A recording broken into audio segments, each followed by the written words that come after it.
Welcome to online lecture series for software engineering KCS 601.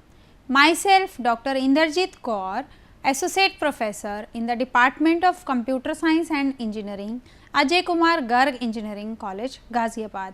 In the previous lecture, we have discussed about the different levels of testing that a user can perform and the customer can also be involved. So, in this lecture we will be discussing about the static testing, the various strategies of performing the static testing just like formal testing reviews, conducting peer reviews and walkthrough and so on. So, let us start how we can define this static testing. Static testing, it is a testing approach in which we are examining the program's code and the associated documentation that we have done without executing the code. The code is not being executed, but we are going to examine the behavior, the program code that is being written by the developer and all the documents that are associated with this software. This static testing, it is also called as the dry run for the testing. Before we hand over anything to the customer, we once see that is known as the dry run, whether it should be correct, should be and it is, that is there is a difference, but once we see the actual things are present or no. So, first dry run, that is the static testing. So, this type of testing, it requires the programmers to manually read their own code to find out the errors. That is why the name is given static. They are just reading their code and they are just analyzing it whether there can be any chances of errors or no. Whatever modules that were being thought in the design document, are they properly made, executed and tested further or no.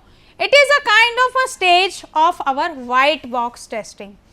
This static testing, it is basically consisting of two parts. One is our review and second is our static analysis.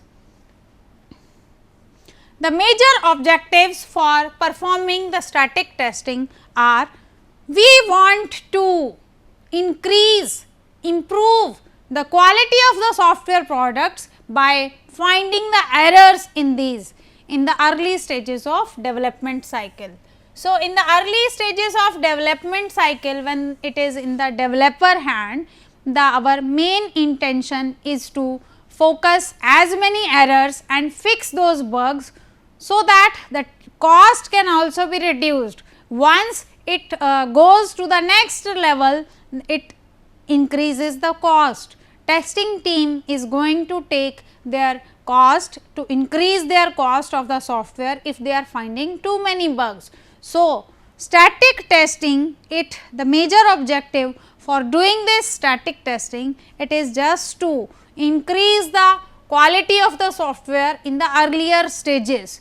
We want to have a product that is error free. That is the reason why there are different levels of testing in which it occurs.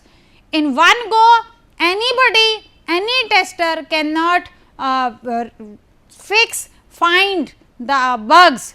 It occurs in the different levels. So, one team, if it fails to find the find the errors, it is being caught by the second team and so on. Then the second objective of doing this static testing, it is used to test any form of document, including its source code, including its design document and the several other modules with their functional specifications and requirement specifications. Means we are just checking, we are just testing the document for the software comprising of SRS sheet and design documents and other associated documentation along with the source code. Are they properly tuned or no? So, is there any scope for the improvement? Then it is being done. Then, as I said, static testing, it comprises of two types. First is the review and the second one is static analysis. Review, that is used to find and eliminate the errors or the ambiguities or the bugs that are coming in the documents.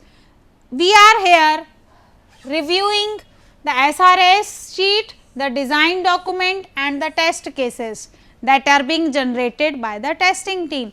So, everything is being reviewed by the team. The main aim is to find the bugs or the errors or the ambiguity.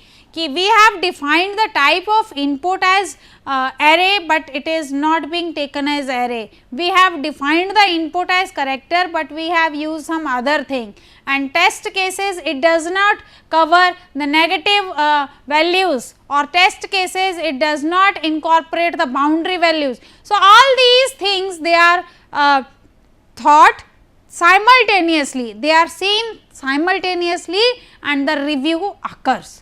Then the second is static analysis. This static analysis means the code that is written by the developer is analyzed by different testing tools to find the structural defects. So, this static testing, it is being divided into reviews and static analysis. This review is to analyze the entire software with its source code, documentation, SRS, design document and test cases simultaneously by conducting either informal review or through walkthrough or peer review, inspections and all, means the types of reviews we are going through. The purpose is to eliminate the errors as many as can. Then the second approach is to analyze the code that is being written by the developer. The thing that we can change, there is a scope of the change is in the code itself, where we can modify or where the chances ki we can increase or improve the productivity, we can increase the reliability. So, we should majorly focus on the code. So, this code is being analyzed. Either this analysis should happen manually or it should be automatically. When we are doing the manually analysis of the code, there are again chances ki some errors can be left.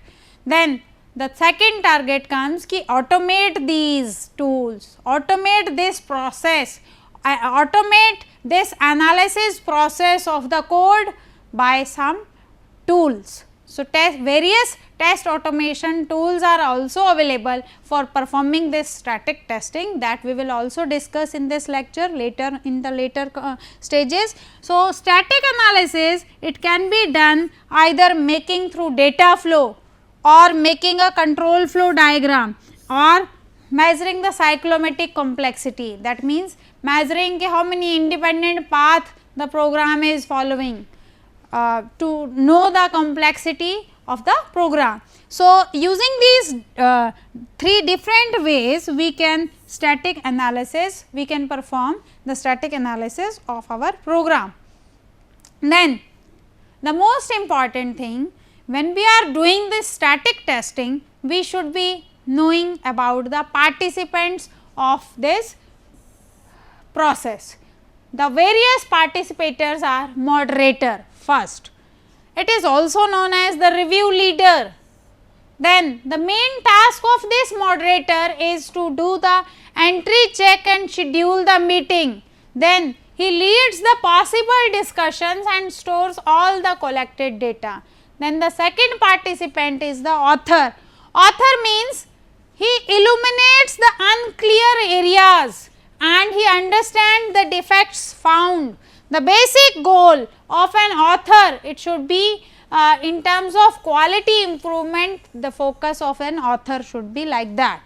Then the third participant is the scribe. Scribe is a person who is doing logging of the defects if they are being found during the review. He is just noticing all the kind of defects that are coming in the review process. Then the fourth participant is the reviewer. This reviewer, it is also known as the checker or the inspector. The task of reviewer is to check any material for defect, that is prior to meeting. If it is there, then he notes it. Then these are the kind of participants. Then there are different static testing techniques. We can perform this static testing via review using informal reviews, using formal reviews, using technical reviews, using walkthrough, do the introspection process or static code review. So, let us discuss one by one. The first approach is the informal review. The informal review means in this process the creator of the documents, he puts the content in the front of audience and everyone participates, everyone gives their opinion, and so the defects they are being identified in the early stage. So, the major expectation is from everyone is to participate and give their opinions, so that this review process output gets delivered. Then this informal review, it does not follow any process to find the errors in the document. Informal comments they are being added after this reviewing process.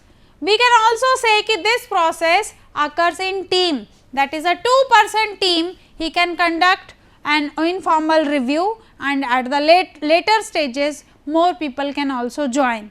This informal review is not documented.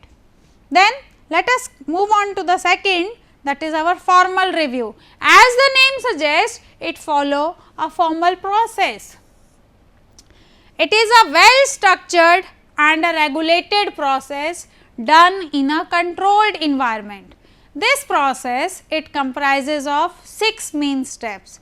It starts with planning, then kickoff occurs, then preparation goes, and then review meetings are conducted, rework is done if it is required from the earlier stages, then a follow up meeting takes place.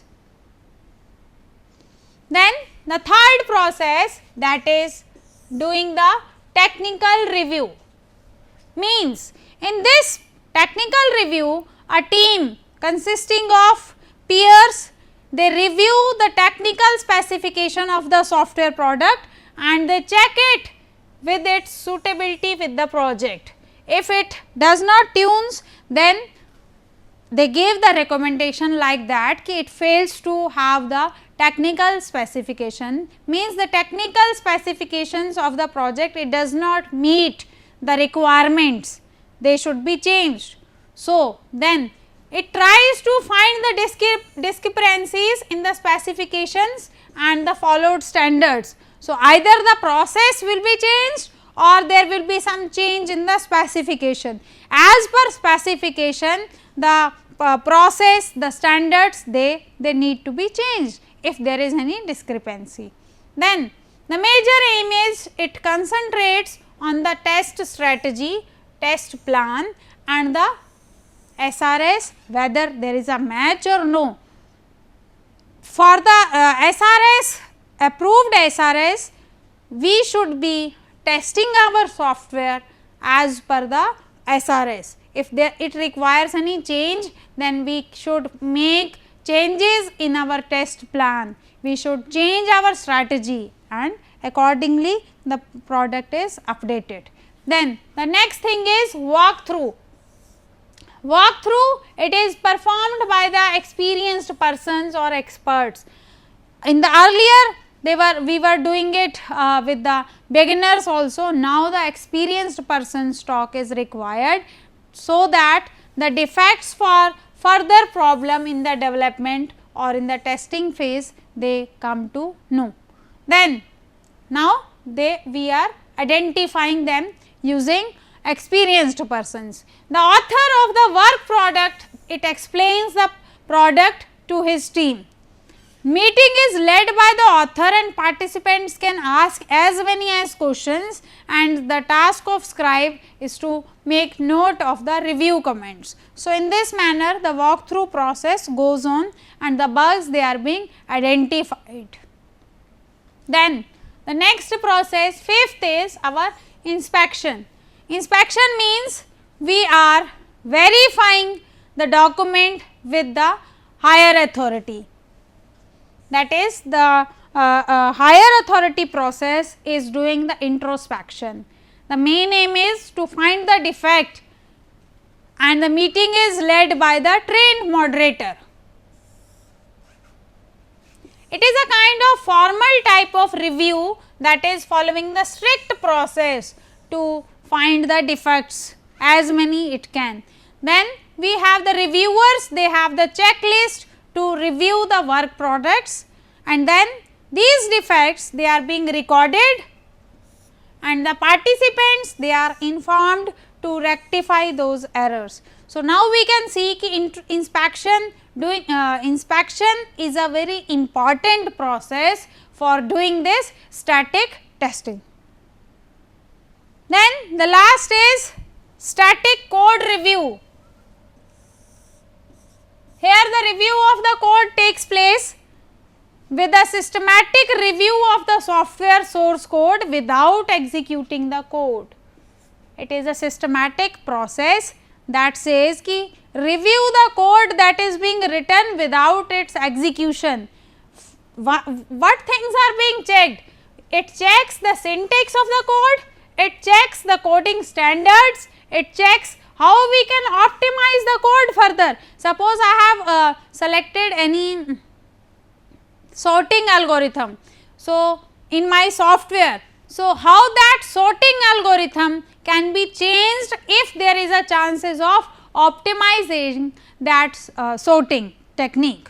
So, this is also termed as white box testing, and it can be done at any point during the development phase. So, when we are during the development phase, we can do this static code review at any time. So, these were the 6 kinds of doing the static testing done at the review. So, next is we should discuss about the benefits of these 6 reviews that we have just discussed. So, the first benefit is we are having there is a development productivity improvement. The developer can improve its productivity by doing these kind of reviews. It is not necessary that all the 6 reviews should be done. Any 1 or 2 or 3 reviews they can give the benefit of static testing. Then the second benefit is to reduce the development time scales. So, when we are writing the software, we must write the test timing plans. This timing plans means we are with the how much time is being given, how many months should be given for the requirement phase, how many months should be given for the design team, how many months should be given to the coding team, how many months should be given to the testing team, and so on. So, that development time scale is reduced when we are doing the review process. Then third, reduce testing time and cost. That is the major advantage of doing this review process, ki it decreases the testing time and cost. So, that is the entire software cost gets decreased. Then the lifetime cost reductions also takes place. Then the fault levels are also being reduced. Then we have now the improved customer relations, because we are directly involving the customers when we are doing reviews also. So, before the product is not handed over and we are involving the customers to take the review, to take the feedback, to give their feedback. So, in that way we can improve the customer relations also. Next is to discuss the advantages and disadvantages of our software static testing. The major advantage of doing this static testing is we are having the early feedback on the quality issues. Then the kind of rework cost, it becomes low. Rework means we are just revising and then rewriting. Then the development productivity is also being increasing because of the less rework effort. When we have to design a new thing, it takes less time in comparison to when we have to rewrite anything. This is a fundamental law in the real life scenario. Then the same thing also applies to the testing also. When we have to write a new software, it is just easy to identify the requirement, to make the design document and to code it and then test it. But to rewrite it, find the debug, rewrite it, it becomes very tedious. So, it takes lot of time, it consumes lot of productivity actually also. So, that productivity gets increased when we are doing this static testing. Then come on to the disadvantage. As I am saying ki we are spending a lot of time in review. So, that is the time consuming as conducted it is manually. So, if static testing is done automatically, then time consumption can also be reduced. Then it does not find vulnerabilities that are introduced in the runtime environment. We are doing it without execution of the code, we are just analyzing them. So, once we are executing the code, we will come to know about the real time environment scenarios. So, that is static testing is not aware of those vulnerabilities that will occur. Then is the kind of various static code analysis tools to automate the static testing. They are one of them is RxAce, that is a automated tool to discover the false finding that wastes the time and effort when we are doing this static testing manually. So, then second is SonarQube, it improves the code quality and code security. So, code security is also being added in this automation tool. Then is Selenium, that is again automate web applications. Then is Reshift, it is a SaaS based software platform that helps the software development team to identify more vulnerabilities. Then next tool is Imboldt, it supports the developers and teams to work on higher quality in less time. Then is the SmartWear Collaborator, very important code review tool to suitable for remotely as well as co-located teams. Using this tool, we can also be integrated with GitHub, GitLab, Bitbucket, Jira, Eclipse, Visual Studio and etc. So, these were the different kinds of automating tools in our static testing. One of them, as I said, is the Selenium. So, let us discuss what steps the Selenium is taking for testing the script on a web application. First step is to create a WebDriver instance, then it navigates to a web page, then locate an HTML element on the web page, then it performs an action on the HTML element, then anticipate the browser response and then conclude the test. So, this explains the basic steps in creating a Selenium script for testing a web application. In this manner, the various other tools, they have also their steps and for performing the automations of the static testing. So, this was all about the static testing strategies. Thank you.